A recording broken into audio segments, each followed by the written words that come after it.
as they understand the model, and that's the key, as they understand the model, they start to understand how to leverage the infrastructure in a way that works for them and their business model. This is episode 259 of the Community Broadband Bits podcast from the Institute for Local Self-Reliance. I'm Lisa Gonzalez. We've been following Ammon, Idaho for some time now, having written numerous stories and producing a video about the Ammon model. The community is continuing to grow their open access network and also reap the benefits of the public investment. This week, Christopher talks with Bruce Patterson from Ammon and Michael Curry from Strategic Networks Group to offer more details about Ammon's network. In addition to sharing details about community savings and benefits to both residents and businesses, we learn more about the Ammon model and how it works for subscribers. Before we get started, we want to remind you that this commercial-free podcast isn't free to produce.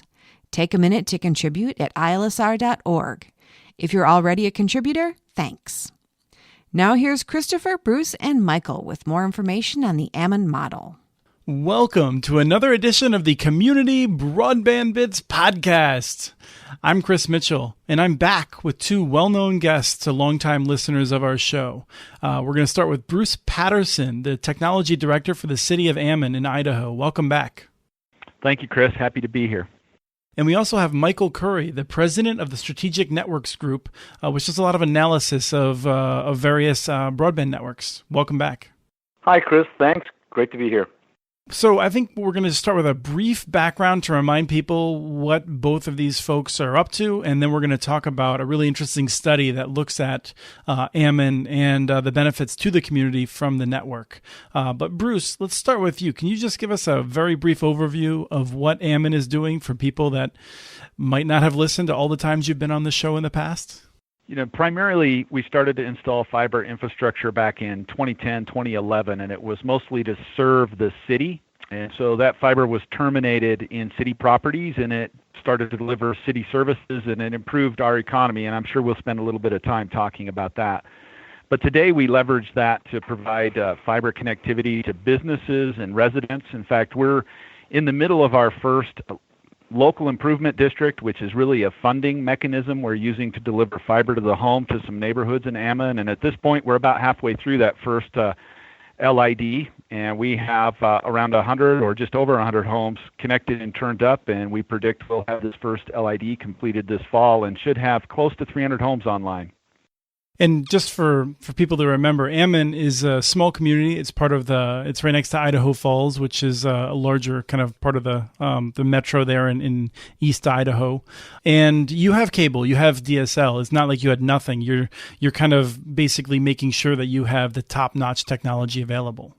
That's right, and we're also open access. So the city actually doesn't deliver any retail services at all. We're just really the road that's used by the providers, and we're happy to have a total of 6 today. We're bringing on 2 more as we speak, and of those, we've got 3 that are working to get to the residents and another 1 interested. So the choice is provided on our network by having choices in services and providers.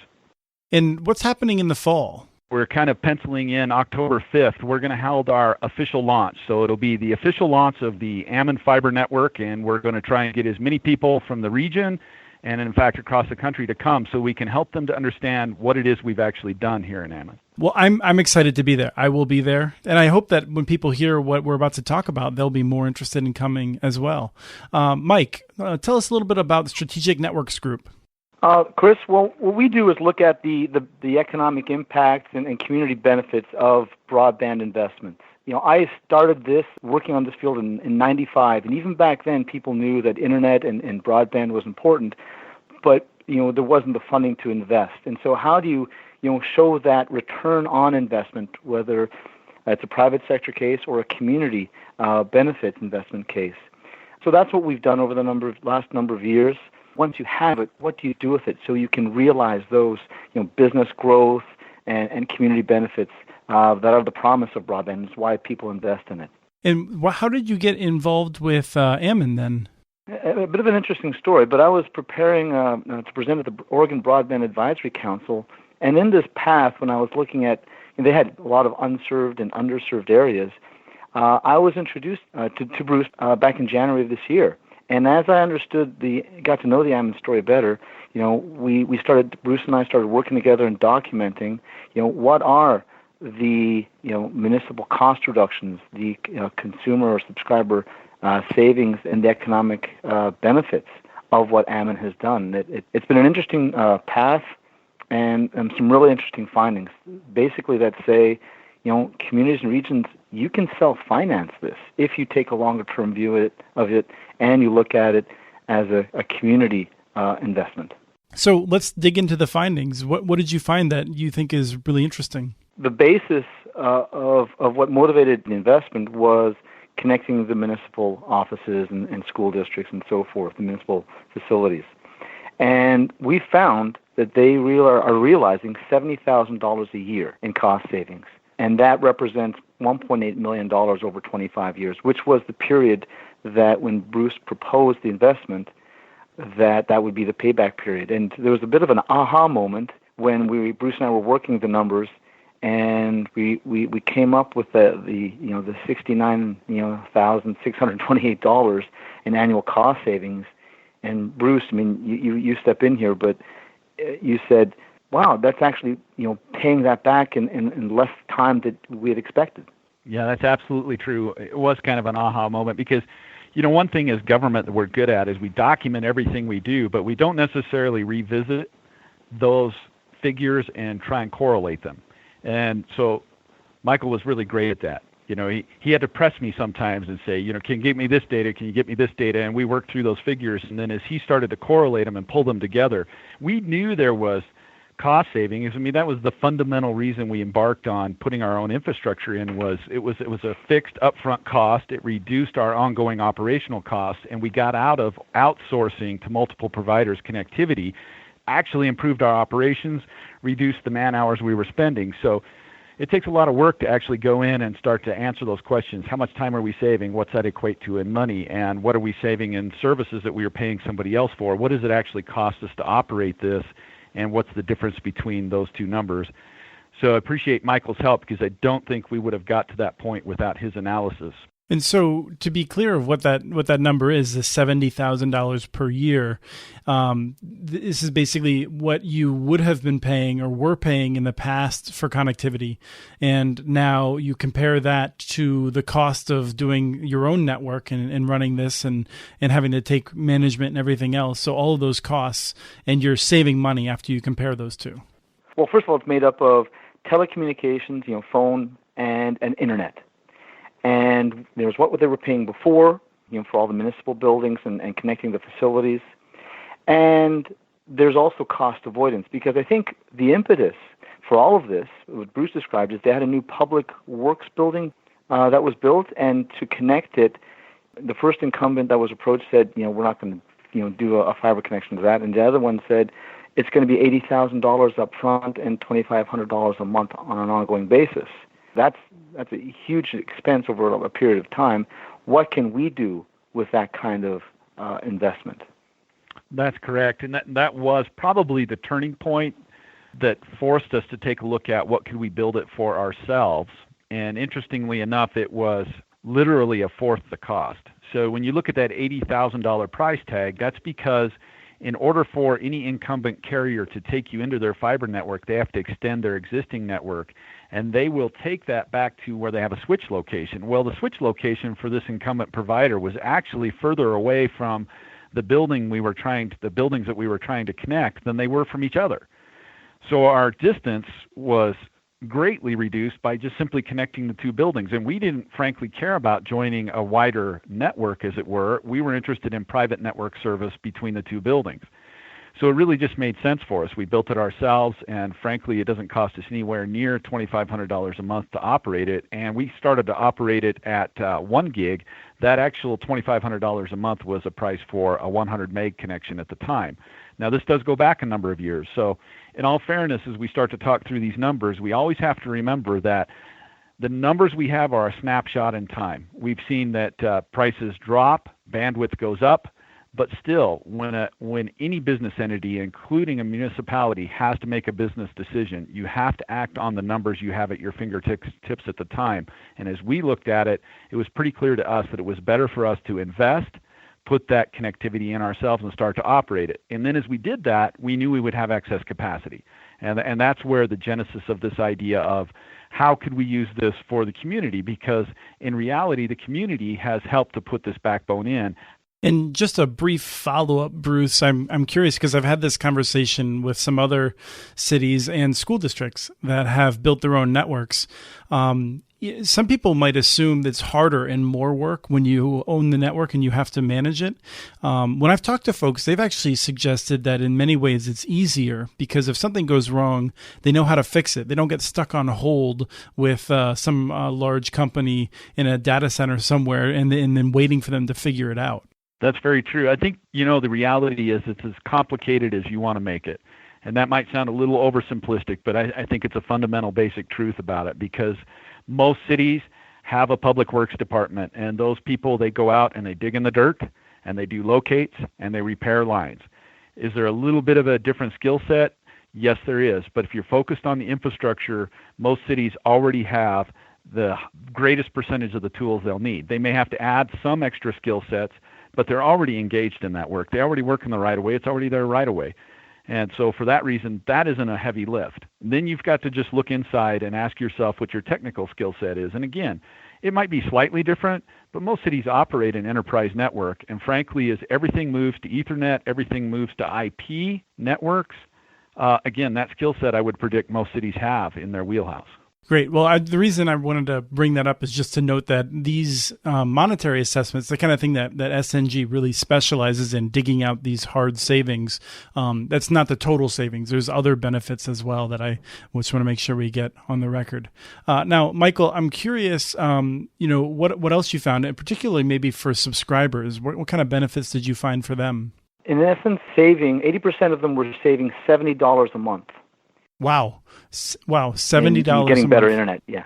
80% of them were getting 100 down, 3 up. With being connected to the Ammon network, the infrastructure was covered, the operations and maintenance was covered, $17 each, and then they could choose what broadband service from the various providers. And Bruce mentioned at the beginning of this podcast, they've already got a number on and more coming on board. And so for the best deal that they had when we did this was 75 down, 75 megabits per second up for $19.99, which came out to just under $55. When you add that all up, the subscriber benefits is pretty significant, and it comes out to $31 million over the 25 years.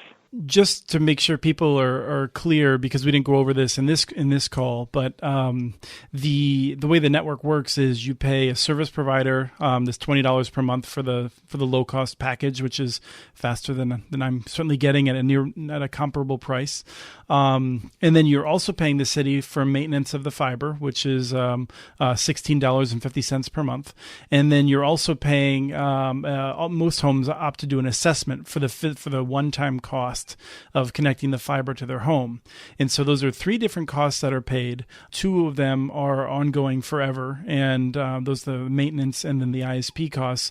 And then once the physical infrastructure is paid off, that charge would drop away. But you're summing those together and you got $55. That's right. And I think the LID one was $700,000 for 230 households, which worked out to about $3,000 per property, and people will balk at that. That's been amortized over the 20 years to be $17 a month. Adding those together, hard connection to the home, the operations and maintenance, and the broadband service, they total $55 a month, which is $70 less than the $120 they would otherwise be paying. So that was a big boost to these people who signed up for it. I mean, if they can realize those kind of savings and have improved service, why not? And so to us, what became really interesting about the Ammon model is that, first of all, you've got the network with all the municipal buildings and facilities and even the school board. So just to recap, the telecommunication internet cost reductions for the municipal properties was $991,000 over the 25 years. The cost avoidance of that new municipal building being connected, as we discussed earlier, was $830,000, so 1.8. The school district For the 3 schools that were connected, and there's 12 more that are in the process of being that, but just for those 3 schools that were connected, it's $2 million. So the network, which was $1 million, was paid for by the municipal cost reductions. The school district benefits, and then these subscribers are benefiting significantly each month. And then when you total all that up, which you did, you have a town of 15,000 people, and they're saving, you're predicting, more than $1 million per year over the next 25 years. Yeah, it's remarkable. I mean, and that's why I think it's so important to share this story. Communities and regions that know they need it, I mean, they may not understand the technology fully, but they know that they need it. If you take a longer-term view of this, 20, 25 years, if you look at it as, the same way you look at clean water, as roads, as electricity, and we have models for that. Now you're talking about broadband as an essential service. Well, what does that now, enable you to do? And I think, Ammon is a good case example of here's what you can do. This is it's a sustainable debt in that way. They pay for it through the reserves, but it's a sustainable debt that is for the vitality of the community. Because if you don't have it, how do you expect to keep the business you have, let alone attract ones? I've talked to a community last week that kids can't even do their homework because it's mostly online. How do you expect to keep those families? And so this is essential for the vitality, and you can do it in a way that minimizes risk. So I think our last bullet point is on economic development, how it impacts businesses. And Bruce, maybe you can kick this off by just reminding us how it is that businesses are presently connected, because your first local improvement district doesn't have any businesses in it, but you've connected a number of businesses, and it sounds like your second local improvement district will have businesses. So if I'm a business, what are my options? So we actually operate 2 models today. We have a model that goes to the businesses and a little bit different economic model for the residents. We see in the future that it'll all be one model. But let me explain to you what I'm saying when I say we have 2 models. For the residents, we maintain a portal process where there are prepackaged internet services and other services that they can choose from. And through that website, they can then filter the bandwidths they want or the price they want to pay or the particular providers that they like, and it will actually present them with all their choices. It's an automated system. They click subscribe, they get that service. For a business, that doesn't make sense for us today because a business is fairly specific. It wants a certain number of phone extensions, and it may want very specific bandwidth. So for businesses, they approach the city and say they'd like to come onto the fiber system. We build an extension to them, and then they have their choice of the 6 different providers that provide business services. So then they can call them, shop each and every one of them, figure out which one has the package they want, which one has the services they want at the best price, and they make an agreement with that provider. We charge that provider a flat monthly rate of $35 a month for a gigabit connection to that business. So we actually get paid by the provider in that business environment. That's a little bit different because in the residential section, as you discussed, there are 3 buckets. There is paying for the installation, which goes on the property. There's paying the city to maintain and operate the fiber, and then they make their deal directly with the service provider, which allows them no contracts, the ability to change at any time and do those types of things. So it's just slightly different for the businesses today, but as Michael noted, they do get services at quite a bit lower cost than what is available to them across from the incumbents. And we've seen price adjustments on the part of the incumbents and others as they come into Ammon now to compete with us, which really just improves the options for everybody. I want to come back to that in a second with you, Mike, and those savings. But first, let me just note, so the amount you're charging the providers to use this line, it seems, when you look at how much that cost would be in other cities, ludicrously small, which to me suggests that the city of Ammon is really prioritizing making sure that businesses are well connected. Is that kind of your focus? You're not trying to recover everything as fast as possible. It seems like you just really want to benefit local businesses. That's right. I mean, it's really about what our incentives are, and our incentives here are to break even. And we've already figured that we've broken even on the bulk of the investment just from the savings to the city. And the city has no incentive to go and make money off of this. So we just really want to leverage what we have, and as long as a business or a resident comes in and they pay for the extension, which is what we require, we have no investment to bring them on. They've invested. So all we're really going to do is take over maintenance and operation of their extension that they've paid for. So the service we render is we will take over maintenance and operation to care for that fiber line that they've put in. And we're going to do that at the cost that it costs us to maintain and operate it, which involves locates or repairs. That resident or that business then receives the value for their investment, not the city. And we feel like that's an important distinction. And I think this is just the right time to mention the Thrive, which is another part of your effort to really make sure that you're open for business in some ways. What's happening there? So for those that are a little bit more technical, we offer a software-defined network, which means that all of our connectivity is controlled in software, which really is how we manage a portal system that allows the end user to provision his own services. And as part of that, we have a number of servers. We have some hardware assets. Think of the Amazon cloud, Christopher. You go to Amazon and you get a certain amount of technical resources, and you can spin up some kind of technical service or application and then start to sell that across the internet, whether it's on the Android platform or the iOS platform, doesn't matter. So Ammon Thrive is our effort at that. So that's a local effort.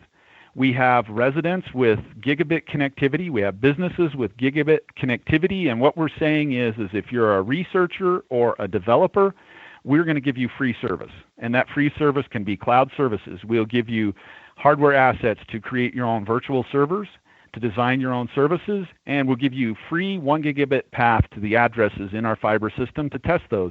All it really takes is for that developer or researcher to get some local residents to want to participate in their little science experiment or their development of their Internet of Things product. That's where we're at. We want to become an assistant to those, provide a tech hub that others can use to try and develop next generation services. As we get back to the cost savings and the benefits to the businesses, I think it's just worth noting once again what Mike said earlier, which is that a lot of this has come about because of the way you finance the network.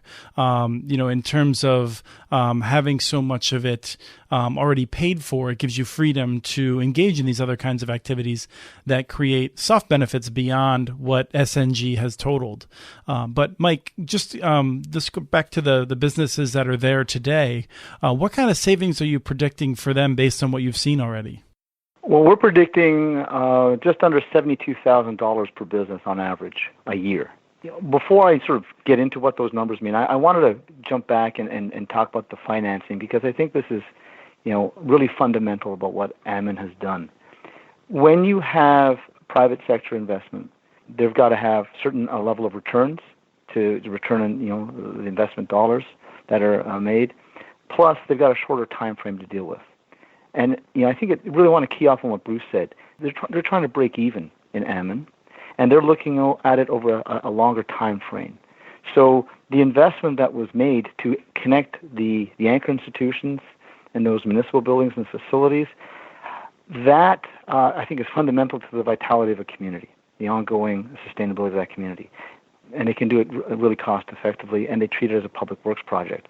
When you then had the neighborhoods then sign up to these local improvement districts or broadband improvement districts, as Bruce already said, when they reached that 60% threshold of people signing up, they already had the money to build it. So there was no debt that the city had to go in. It was the property owners that said, we're going to do this, we're going to take on this cost. And so that enabled this to be built. What I find really interesting then is with not only the cost savings to the subscribers, the reductions to the municipal cost, which in those in itself to pay for the network build. On top of it, you have now these economic benefits. The businesses need that pipe, a good, reliable, affordable pipe for what they need, and that depends depending on size and so forth. But our research has shown, and we've got a database of over 70,000 records, and we see that the smaller the business, they may have the pipes or may not, but the lower the level of utilization, what are those online business practices. The more rural they are, also the lower the level of utilization. So you can get that bigger pipe. Some of them will use it to its full potential. Fantastic.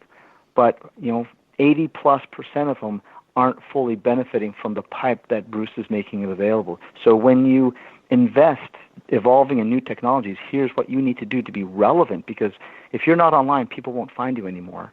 With that, kind of economic development and local training and awareness, our findings show that 52 businesses, small businesses, less than 50 employees, would have an annual impact of $3.7 million in annual incremental revenue. And so when you talk about this saving of $72,000 per business, that is based not on the fact that they have lower bills, because most of them aren't paying that much in their bills. What you're saying is that a community that is properly helping those businesses to take full advantage of it, those businesses will see such incredible process improvements and productivity gains. The $72,000 is the new revenues. Generally speaking, they're able to access new markets, offer new services, and so they're realizing new revenues. There are cost savings. Our findings are that they're a fraction compared to the new revenue opportunities. People realize I save time, but they actually haven't quantified the amount of time. But the new revenues show up in the top line and in the bottom line. The $78 million of economic development benefits are from businesses being more productive and generally having more capacity to compete and grow and thrive, basically. Absolutely. And I think there's an important element here, because communities think, that's a lot of money to invest, whatever that cost is to build a network. But if you don't give those businesses better broadband, we're finding, one, they can't grow. If you don't do it, there's going to be an opportunity cost as well, and that's something we're getting into as well, to looking at that.